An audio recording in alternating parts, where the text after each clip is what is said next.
Welcome to the fourth session. In this session, we're talking about the variables and functions, which is two common concepts in any programming languages. In last session about strings, we have an example like this, like a equal to a string a, and if we run bool a, that will give us a true.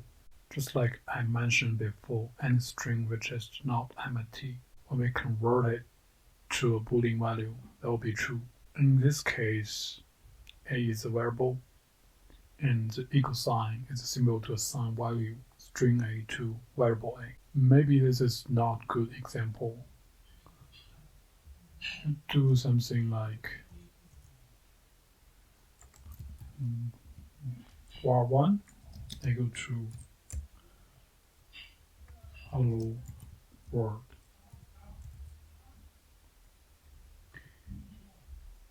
And also let's print it out.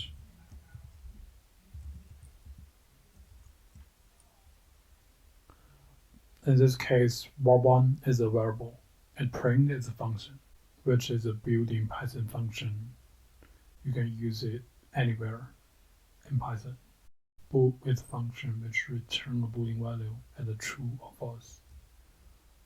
For now, you already use many different functions like print, bool, int, like convert to integer, or list, convert to a list. Do you remember the question I asked in last session, how to convert a number to a string? We can simply use str function, which just convert anything to a string in Python. Now let's talk about how to define variable. It's quite easy in Python, just like you see in the example in the previous slides. We just use equal sign. Anything as left is a variable. Let's say this example, b equal to b, let's assign the same value to c, and let's see whether c and b is equal. Let's assign c to d, which is a new variable. Let's comparing d and b. In this case, they will be same two. In this example, b, c, and d, all three, they have the same value, which is string b. Double equal sign is different.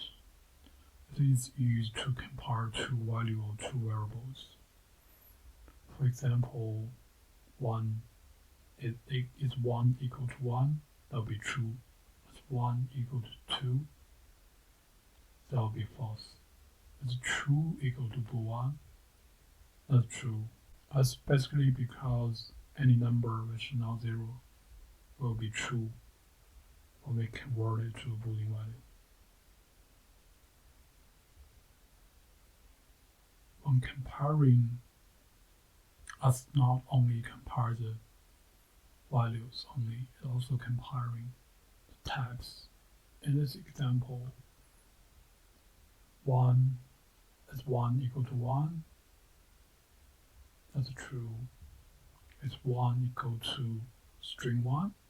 I mean, for human, they're equal because they are both 1, but for computer, that's not.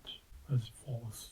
The reason here is because when the comparing happened, they compare both type and value.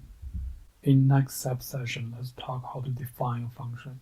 We make a function plus, which get two parameters, one is a and another is b, and we return the value a plus b. In this case, we get a function plus. So function is like this. You have a special keyword def, which means define, to define a function, and plus as a function name. A and b is the input function. We usually call it parameters. In this case, they get two parameters. One is a, and one is a b.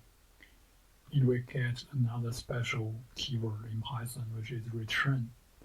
It will return anything as like right of them. For example, in this case, it will return a plus b. Let's use the plus function. That's quite simple and straightforward. Let's try to plus 1 and 1. The value will be 2. And we can do something more complicated, like plus a and a.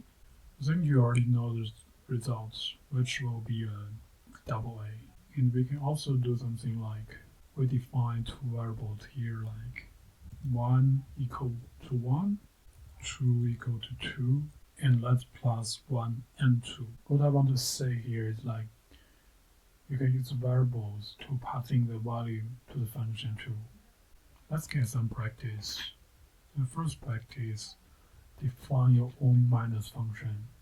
You got two parameters, a and b. The result, what you want to return is a minus b. Do some practice and get the result. Another practice, I want you to define function. The parameters will be a string, but you do not return anything. It means you don't need to use the return keyword, but you print the string in list format. In practice 3, I would like you to define a variable which is named as a pi. The value will be 3.40. Also define a function. You have to use variable pi to calculate the parameter of the circle. You have only one parameter, which is the radius of the circle.